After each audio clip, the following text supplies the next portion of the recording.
Hello everyone, so welcome back to the another lecture जिसमें आज हम बात करने वाले हैं the concluding part of the MCQ on political and physical division of India. आप सभी को पता है हमारी 100 एमसीक्यू सीरीज चल रही है on the topic political and physical division of India. आज उसको हम कंक्लूड करने वाले हैं, फिनिश करने वाले हैं। 4 पार्ट आपको ऑलरेडी प्रोवाइडेड है, तो जिन्होंने अब तक वो लेक्चर नहीं देखे आप आई बटन को क्लिक करके वो लेक्चर देख सकते हैं। तो चलो बिना टाइम वेस्ट करते हुए आगे बढ़ते हैं। आज का क्वेश्चन नंबर 1 जाना है क्वेश्चन नंबर 81। तो ये जो हमारी पीडीएफ मैं आपको टेलीग्राम पे प्रोवाइड कर दूंगा, आप ज्वाइन कर सकते हैं। हमारे टेलीग्राम चैनल नाम है आईजी क्लासेस, या आपको लिंक डिस्क्रिप्शन में प्रोवाइडेड है। बात करते हैं क्वेश्चन नंबर 1 आज का। K2 is also known as, आपको पता है K2 is the highest peak in India. India में हाईएस्ट पीक है K2, तो उसको किस नाम से जाना जाता है? आप सभी को पता होगा that it is known as Godwin Austen. ठीक है, ये तो सही है। और साथ में चगोरी के नाम से भी जाना जाता है। तो K2 के 2 नाम है, तो आपने याद रखना है A and B are the right one. तो इसका आंसर क्या रहेगा? D option. आगे बढ़ते हैं क्वेश्चन नंबर 82। 82 क्या कहता है? Between which 2 mountain ranges is the valley of Kashmir situated? जन्नत मतलब वैली ऑफ कश्मीर कहां पे स्थित है? कौन से 2 माउंटेन रेंजेस के बीच में आता है? तो that they comes between the great Himalayas and Pir Panjal range. ये आपने याद रखना है। आगे बढ़ते हैं question number 83। Assertion and reasoning के रिलेटेड आ गया। इस तरह के क्वेश्चंस आपको एग्जाम में आने के चांसेस है, आने वाले एग्जाम्स में आने के चांसेस। अभी शुरुआत तो नहीं हुई, लेकिन कभी भी शुरुआत हो सकती है। बात करते हैं consider the following statement and select the correct answer from the code given below. Assertion कहते हैं all rivers originate from the Himalayas are perennial. मैंने आपको बताया था, रिवर वाले कॉलम में भी हमने पढ़ा हुआ है, रिवर की जो हमारी लेक्चर्स है उसमें भी हमने बात की थी that Himalayan rivers are perennial. ठीक है, अगर दूसरी रिवर्स की बात करें they are seasonal. Second reason भी बोलता है Himalayas receive much of the precipitation from south western monsoon. ठीक है, वो ये बोल रहा है। देखो इसमें ए ऑप्शन है इतना इतना। ठीक है, ये ए ऑप्शन है। ए ऑप्शन क्या कहता है? Both assertion and reasoning are true and R is the correct explanation of assertion. B बोलता है both A and R are true but R is not the correct explanation. A is true, R is false, A is false, R is true. तो इसमें मैं बता दूं आपका assertion भी सही है, रीजनिंग भी सही है, लेकिन इसका पेरिनियल होने का यह कारण नहीं है। पेरिनियल होने का कारण यह है ग्लेशियर्स। उधर ग्लेशियर्स है, उधर से पानी आता है और सालों भर आपको पानी मिलता रहता है। तो इसका आंसर रहेगा B option that A and R are true but reason is not the correct explanation of assertion. ये इसका करेक्ट एक्सप्लेनेशन नहीं है। बात करते हैं क्वेश्चन नंबर 84। 84 कहता है करेक्ट ऑर्डर चुनिए। तो करेक्ट ऑर्डर किस ऑर्डर में कह रहा है? मेरे हिसाब से हाइट वाइज कह रहा है। हाँ जी सर, वो ही कह रहा है। तो बात होती है, आपको इधर 3 दिख रहे हैं, गॉडविन ऑस्टिन मतलब K2, कंचनजुंगा और माउंट एवरेस्ट। ये 3 माउंटेन की बात हो रही है। तो सबसे बड़ा कौन सा है इसमें? That is mount Everest. तो माउंट एवरेस्ट हमें एक ही ऑप्शन सबसे पहले दिख रहा है, दैट इज सी ऑप्शन। ठीक है, तो पहले माउंट एवरेस्ट है, फिर K2 है, देन कंचनजुंगा है। तो C option is the right one. बात करते हैं question number 85। During ancient Indian historical geography the term Ratnakara denoted. ठीक है, अगर एंशिएंट हिस्टोरिकल जियोग्राफी की बात करें तो रत्नाकरा किसे कहा जाता है, किसे डिनोट किया जाता है? That Indian ocean. Indian ocean को रत्नाकरा के नाम से डोनेट किया जाता था पुराने जमाने में। आगे बढ़ते हैं। Which one of the following is a volcanic island of India? तो वॉल्केनिक आइलैंड ऑफ इंडिया कौन सा है? That is Barren Island. आप सभी को पता होगा, तो D option is the right one. 87 की बात करते हैं। Which one of the following Indian island lies between India and Sri Lanka? India और श्रीलंका के बीच में। ठीक है, इंडिया आपको पता है सदर्न पॉइंट पे, उसके नीचे आपका क्या आ जाएगा? That is Sri Lanka. उनके बीच में आपको समुद्र का पता है, पाक स्ट्रेट के बारे में हमने पढ़ा था। ठीक है, तो कहता है उनके बीच में कौन सा एक आइलैंड आता है जो इंडियन है? ठीक है, तो that will be C option Rameswaram. ठीक है, Rameswaram is the island between India and Sri Lanka. आगे बढ़ते हैं question number 88। Which of the following is known as the Kohinoor of India? ठीक है, ये हमसे हो गया हुआ है। मैंने इसका आंसर थोड़ा बोल्ड भी कर दिया है। तो Kohinoor of India is known as Andhra Pradesh. ठीक है, आंध्र प्रदेश को कोहिनूर ऑफ इंडिया कहा जाता है। तो अब आगे बढ़ते हैं। क्वेश्चन नंबर 89 क्या कहता है? कह रहा है which state is known as the silicon state of India? Silicon state of India किसे कहा जाता है? आप सभी को पता है कि बेंगलुरु को बोला जाता है। तो बेंगलुरु है कहां पे? That is in Karnataka. तो 89 का क्या रहेगा, सी ऑप्शन आ जाएगा। Karnataka is known as the silicon state of India. ये आपका ना पॉलिटिकल डिविजन्स में भी आ जाता है, आपको पता होना चाहिए जो आपकी स्टेट्स हैं उनको किस नाम से डोनेट किया जाता है। आगे बात करते हैं question number 90। Some people in Manipur live in house built on floating island. अब जल्दी से ना आप कमेंट करके बताओगे कि which is the only floating island in India.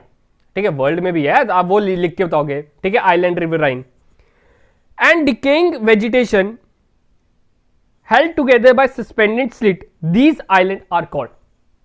ठीक है, इधर ना छोटे छोटे घर है, उधर लोग रहते हैं, जो मैंने आइलैंड का भी आपका जो होमवर्क है उसमें उधर बताना है।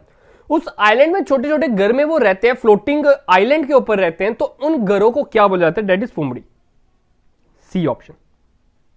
ठीक है, ये मैंने आपको इमेज भी दिखाई थी, आपने अगर मेरे लेक्चर देखे हुए उसमें दिखाया था आपको। Question number 91, which of the following is the capital of Andhra state when it was made a separate state in the year 1953।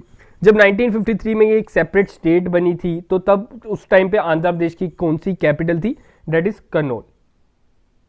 B option. Which state in the country has the largest number of district.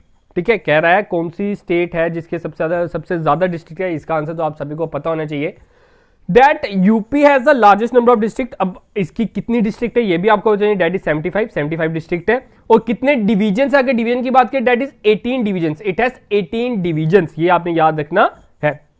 आगे बात करते हैं question number 93। अब ये भी बहुत बढ़िया question है, आप देख सकते हो क्वेश्चन क्या कह रहा है। If the sun rises in the Tirap in Arunachal Pradesh at 5 AM, then what time Indian standard time will the sun rise in Kandla in Gujarat. ठीक है, आपको पता है Arunachal Pradesh is the most eastern side and Gujarat is the most western side, ये आप सभी को पता होगा। अब कह रहा है कि अरुणाचल प्रदेश में जो सन राइज हो रहा है 5 बजे हो रहा है, तो गुजरात में कितने बजे होता है। अब आप सभी को मैं बता दूं, अगर हम बात करें ना गुजरात की, ठीक है, ध्यान से सुनना, बहुत ही बढ़िया कंसेप्ट देने वाला हूं अभी मैं आपको। अगर मैं गुजरात की बात करूं, गुजरात का जो longitudinal extension that is 68 degree 7 minute east. अगर अरुणाचल प्रदेश की बात करें 97 डिग्री 25 मिनट ईस्ट, ये है। अगर दोनों को माइनस करो अप्रॉक्स 30 आ जाता है। 30 का डिफरेंस है, 30 लॉन्गिट्यूडनल एक्सटेंट का डिफरेंस है। और 1 डिग्री को कवर करने के लिए 4 मिनट लगते हैं, तो 30 इंटू 4 कितना हुआ, 120 मिनट।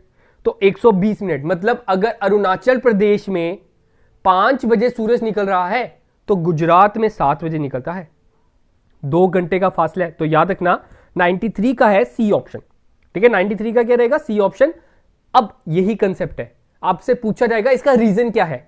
इसका रीजन है सर लॉन्गिट्यूडनल एक्सटेंट, उनके बीच में लॉन्गिट्यूडनल एक्सटेंट है 30 डिग्री का, और 1 डिग्री को कवर करने के लिए 4 मिनट लगते हैं। ठीक है, आगे बात करते हैं, क्योंकि इसके रिलेटेड और भी क्वेश्चंस बन सकते हैं, तो कंसेप्ट क्लियर होगा, आपको अपने आप क्लियर हो जाएगा। 94, विच ऑफ द फॉलोइंग, अभी हमने ऊपर पढ़ा आईएसटी के बारे में, इंडियन स्टैंडर्ड टाइम के बारे में, तो स्टैंडर्ड मेरिडियन का जो लॉन्गिट्यूडनल है वो क्या है, that 82 degree 30 minute east, D option. 95, name the place in India where bay of Bengal, Arabian sea and Indian ocean meet. ठीक है, उसे हम बोलते हैं कन्याकुमारी। 95 का क्या है, A option, the southern most point of India. 96, Indian states bordering Bangladesh. ठीक है, एक बार मैं आपको दिखा देता हूं, कह रहा है बांग्लादेश के बॉर्डर में। ठीक है, ये आ गया आपका बांग्लादेश। बांग्लादेश के साथ साथ हमें जुड़े हुए मिल गए वेस्ट बंगाल, वेस्ट बंगाल के साथ साथ मेघालय। देखो मैं ये टाइम वेस्ट करने के लिए नहीं बता रहा हूं, आपको बता रहा हूं, आप एक बार विजुअलाइजेशन करोगे आपको अपने आप याद रहेगा। वेस्ट बंगाल आ गया, मेघालय आ गया, असम आ गया, ठीक है, जैसे करेक्ट है। फिर आप कहते हैं त्रिपुरा भी आ गया, मिजोरम भी आ गया। ठीक है, ये 5 स्टेट है जो बांग्लादेश के साथ टच करती है। तो अब ऑप्शन देखते हैं, तो इसमें एक ही ऑप्शन सही है, that is C option, Meghalaya, Assam, West Bengal and Tripura. 97 की बात करते हैं, ये भी असर्शन रीजनिंग आ गया, और उसका थोड़ा सा चेंजेस लाएंगे, तो ध्यान से देखना। असर्शन क्या बोलते हैं, all reverse originate from the Himalaya पेनियल, ये आप सभी को तो ये करेक्ट है। और source of Himalayan reverse is located in glaciers, और जितने भी जैसे गंगा का गंगोत्री, यमुना का यमुनोत्री, ये सभी के सभी इनके सोर्सेज क्या है, ग्लेशियर्स हैं। तभी ये सालों भर बहती रहती है। तो इसका assertion भी सही है और रीजनिंग भी सही है, और जो रीजन है वो assertion का सही है। तो इसका आंसर क्या रहेगा? A option. ठीक है, तो 97 का क्या रहेगा? A option. 98 in which year the Puducherry was integrated into India. India में पुडुचेरी जो हमारी यूटी है वो कब इंटीग्रेट की गई थी इंडिया के साथ? डेट इन 1962। 98 का क्या रहेगा? C option. और बात करें एक और, इधर से एक और कंसेप्ट देता हूं, जो आपका पुडुचेरी है, पहले इसको हम बोलते थे पौंडीचेरी, है ना? क्या बोलते थे? पौंडीचेरी। पौंडीचेरी से पुडुचेरी कब बना? That it is become on 20 सितंबर 206, 20 सितंबर 2006। 99 the most latest state added in India. India में जो न्यूली फॉर्म स्टेट है, सबसे लास्ट में जो अभी स्टेट आई हुई है, तो वो कौन सी है? That is your Telangana. आप सही को होता है, आंध्र प्रदेश को डिवाइड करके तेलंगाना बनाया गया, ठीक है, 2014 में। तो इसका आंसर क्या रहेगा? D option. आज का लास्ट क्वेश्चन, इस सीरीज का लास्ट क्वेश्चन, उसका वर्ल्ड ज्योग्राफी स्टार्ट करने वाला हूं, ठीक है। तो 100 क्वेश्चन बहुत बढ़िया क्वेश्चन है। कहता है Himalayas are known as Chomolungma in Nepal, Himalayas are known as Sagarmatha in China. तो क्या इसमें कौन सा स्टेटमेंट सही है? तो मैं बता दूं ये दोनों स्टेटमेंट गलत है। ये दोनों नाम क्या है? इंटरचेंज है।